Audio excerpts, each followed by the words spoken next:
Olá pessoal da Rolling Stone, eu sou Alice Ferrari e hoje conversei com a cantora e compositora Dai, ela que lançou o álbum Seja Bem-vindo ao Clube e contou detalhes sobre as composições presentes nele e principais inspirações que deram a ideia desse disco durante a pandemia. Acompanhe agora!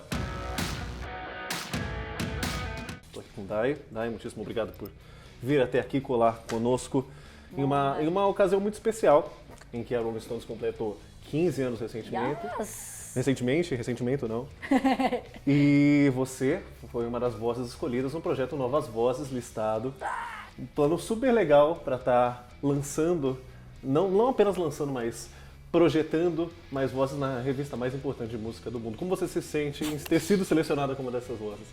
Nossa, primeiro, Wallace, prazer estar conversando com você.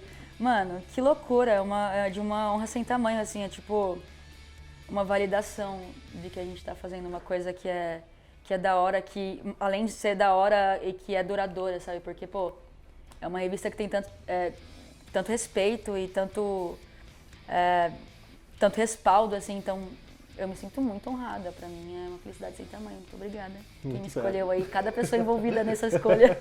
Muito obrigada. Hoje eu vim todo num look meio college, dado o novo trabalho. Adorei! Ninguém da redação notou, achou que eu tô meio coxinha hoje, meio engomado. Personagem do Bully do Play 2, mas eu tô aqui envolvido todo Poderia ser um personagem no meu clipe de Clube dos Sonhos Frustrados, com toda certeza. Com essa referência. Eu vi numa entrevista recente que você tem a memória visual da primeira vez que você viu o clipe da Skater Boy, da Avril Lavigne, que você foi na casa do seu primo, viu tudo isso. E hoje a gente consegue ver presente nesse novo trabalho mais influências desse punk pop da Avril. Qual a importância dessa artista e de outros artistas também que você faz questão de citar para esse último trabalho? Nossa, tem tudo a ver com tudo que eu tô fazendo, assim. Eu comecei a introduzir a sonoridade do pop punk muito como uma memória afetiva, muito como uma necessidade até de me reconectar com o que me fazia querer viver da música. Então, tipo, é muito forte pra mim. A minha primeira lembrança de falar assim, nossa, quero ser isso quando eu crescer, foi quando eu vi realmente Skater Boy da Avril e olhei pra ela e falei, mano, eu quero ser essa menina quando eu crescer. E eu tinha 7 anos, assim. E há uns 2 anos atrás, assim, quando eu decidi incrementar essa sonoridade nas minhas músicas, nos meus shows, a identidade no meu jeito de ser, até porque eu sempre fui assim, só que tipo deixar mais claro, deixar mais presente, foi quando eu tava passando por um processo muito louco de autoconhecimento e de muita frustração, entendendo o que eu queria que não aconteceu e tudo mais. E tava muito desmotivada, cara, tava muito desmotivada. E aí, há uns 2 anos atrás, eu escutei 11 Minutes do Youngblood com a Halsey e o Travis Barker. Quando eu escutei essa música, é um pop punk com trap. Quando eu escutei essa música, eu fiquei, mano, me tocou num lugar muito específico, me reconectou lá com as minhas origens e me deu uma sensação de tipo de pertencimento. Eu falei, mano, eu preciso fazer isso. Isso aqui me dá vida, tá? Eu preciso de fazer isso pra eu continuar fazendo música. Então foi muito desse lugar e a Avril, o próprio agora, Travis, né? Agora não, né? Que Travis é tipo assim, né? Já há décadas. E Blink, Fall Out Boy, Panic, e todas essas bandas que eu tinha muito acesso só àquilo que era mainstream.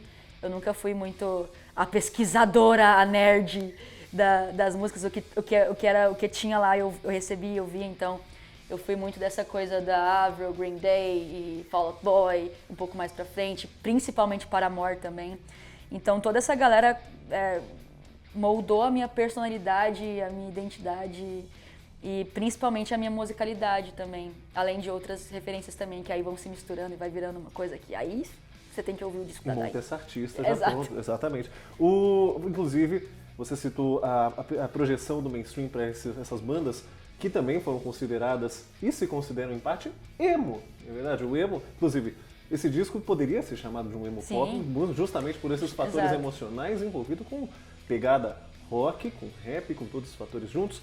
E tem uma figura incrível do emo nacional, talvez a mais reconhecida, que é Lucas, que faz uma participação. Lucas da Fresno faz uma participação nesse disco. Como você conseguiu que isso acontecesse? Cara, foi muito normal, assim, natural. Antes de sequer saber qual seria a sonoridade do disco, a gente já tinha isso meio que definido, mas era uma coisa de começar a fazer, a gente não tinha começado a produzir ainda o disco. E eu encontrei o Lucas Silveira, da banda Fresno, num festival de música pop, nos bastidores desse festival, a gente estava no line-up, ele estava como DJ nesse line-up, e tocou lá o Fresno versão, pô, tá ligado? Todo mundo saindo, rebolando, tá mó da hora. E a gente se encontrou nesse backstage de festival aí, a gente falou, vamos fazer uma música junto, porque eu lembro que no meu set de show, eu cantei Avril Lavigne, eu cantei Pitty, cantei Simple Plan, tá ligado? Eu acho que isso deve ter, de alguma forma, deve ter, essa mina aí, canta fazendo. Rapaz. E aí a gente conversou de fazer um som, e até então a gente não tinha muito a sonoridade do disco definida, mas eu já sabia que eu queria incorporar isso. E a gente entrou pandemia, e a gente voltou a se falar por mensagem. Achei que ia ser aquelas coisas que iam ficar esquecidas, sabe, no churrasco, mas não. Nem vai lembrar. Nem vai lembrar, nem vou também nem encher o saco. Mas não, a gente manteve, a gente fez o som pelo WhatsApp. É a única música do meu disco que não foi produzida pelos Los Brasileiros, que inclusive eram da banda Cine.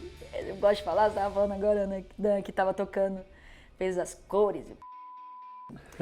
Então, assim, eu me sinto muito validada nesse disco, não só por ter o Lucas, que foi uma coisa super natural de acontecer, mas também por ter outras pessoas também de peso que viveram a cena, que viveram o momento, e especialmente nesse...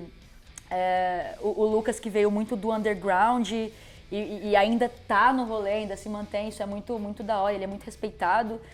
A banda Fresno ainda existe, ainda tá em movimento, ainda tá fazendo, então isso é muito valioso para mim ter esse respaldo no meu disco, além de também ter todas as outras produções pelo Pedro Dash, pelo Danilo Valbuza e Marcelinho Ferraz, que também fizeram parte da cena. E, enfim, eu me sinto gigante por trabalhar com essas pessoas, sabe? Um Dream Team, né, cara? Isso é sensacional. Tem gente muito bacana trabalhando nesse projeto, mas a gente não pode negar que é um projeto muito seu, com a sua personalidade. Primeiro, foi feito durante a pandemia, foi durante um período muito íntimo para todo mundo no mundo que precisa repensar valores e avaliar as coisas. E você cita que esse álbum tem certa até negatividade por remeter a alguns momentos. Mas esse álbum é seu inteiro, não tem tantos feats, na verdade só tem o do Lucas e todos os outros são composições próprias que você manda bala. Como foi esse processo de concepção? Foi loucura, mano. Foi punk rock. Se o disco não é pop punk o suficiente, o processo dele foi punk pra caramba. Mas emocionalmente, assim, foi uma montanha-russa, obviamente, né? Dado o momento, como você falou. Não tinha como não ser uma montanha-russa, mas ao mesmo tempo, pelos sentimentos estar tão à flor da pele, é exatamente isso que é o meu gatilho para compor, é o meu gatilho para arte. Eu até falei ontem que eu escrevo sobre o que eu sinto para entender o que eu estou sentindo, então foi muito disso também, mas ao mesmo tempo, eu lembro que a primeira linha desse disco que eu escrevi foi: eu sei que eu sou de lua, dilúvio difícil, no começo do ano passado, em paralelo a estar fazendo o EP A Culpa é do Meu Signo. Olha como minha cabeça... A ligação de dados, a triangulação. Loucura. Aí eu guardei esse verso e falei assim, não, isso aqui é muito bom, vou deixar pro disco. E aí a pandemia entrou, acho que foi em abril, não sei, quando eu já tava uns 15 dias, eu acho, já de isolamento, talvez 20 mais. Fiz Clube dos Sonhos Frustrados. Nessa época já, fiz Clube dos Sonhos Frustrados, a gente escreveu o refrão, eu e o Thier. E quando a gente escreveu Seja Bem-vindo ao Clube dos Sonhadores...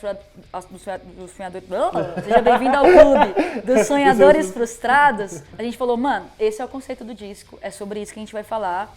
Só que nesse momento eu achava que a pandemia ia durar mais, no máximo, um mês, assim. Então eu tava realmente exagerando muito, como eu sempre faço, traçando metas enquanto o mundo finda. Eu tô aqui planejando um disco enquanto eu nem sei quando eu vou poder lançar, eu nem sei quando eu vou poder cantar. Eu tava meio nessa vibe, coloquei no papel. Eu lembro que eu tava com, bem visual mesmo, copo de café inacabado. Tipo, tava com um copo de café mal terminado, frio, assim, enquanto eu tava criando.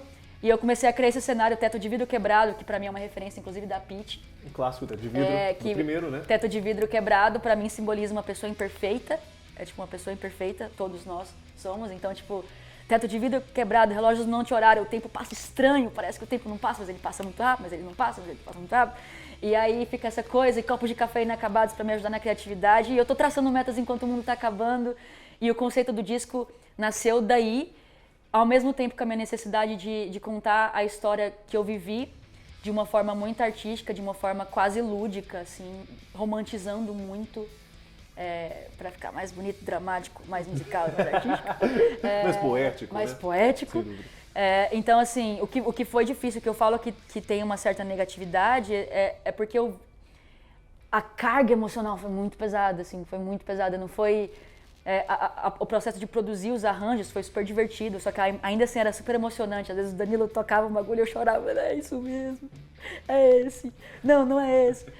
Então, assim, foi muito emocional e eu sinto que eu vou de 80 para 8 muito rápido, assim. No processo do disco foi todo assim.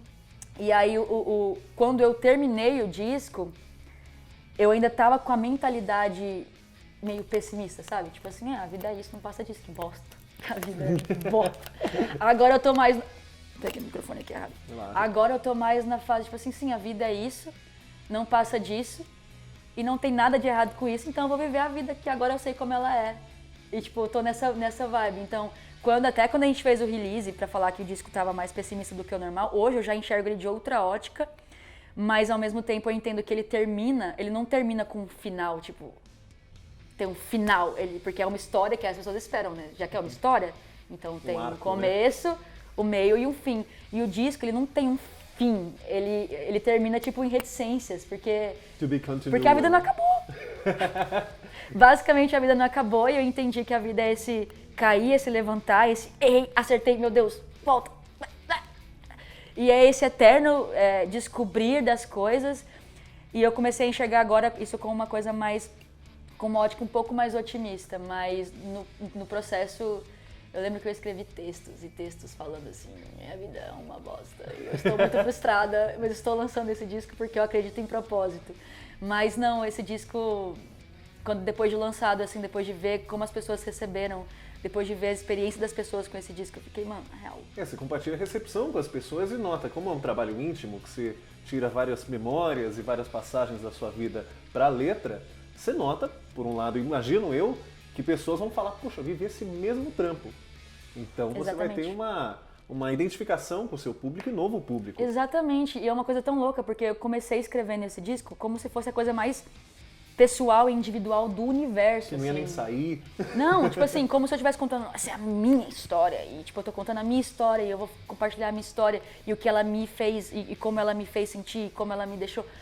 Só que no processo de escrever eu falo, mano, parei, tá todo mundo vivendo isso.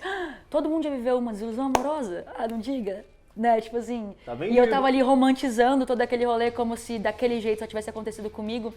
Mas vivendo, escrevendo e depois vendo como as pessoas dizem, realmente a história não é só minha, é a história de todo mundo, que torna tudo muito mais visceral. Porque eu acho que quanto mais pessoal você consegue ser, mais você consegue se conectar com pessoas. Então, esse pra mim é o objetivo final da minha vida, assim. Então, eu sou inspirada por muitas coisas e porque eu sou inspirada por essas coisas que eu me expresso. E, tipo, se o meu trampo conseguir inspirar essas pessoas a se expressarem, desde a se aceitar ou aceitar o que estão vivendo, como tipo, nossa, eu tô vivendo isso, o que isso tá fazendo comigo? Não o que é bom ou o que é ruim, mas simplesmente de aceitar o que tá passando.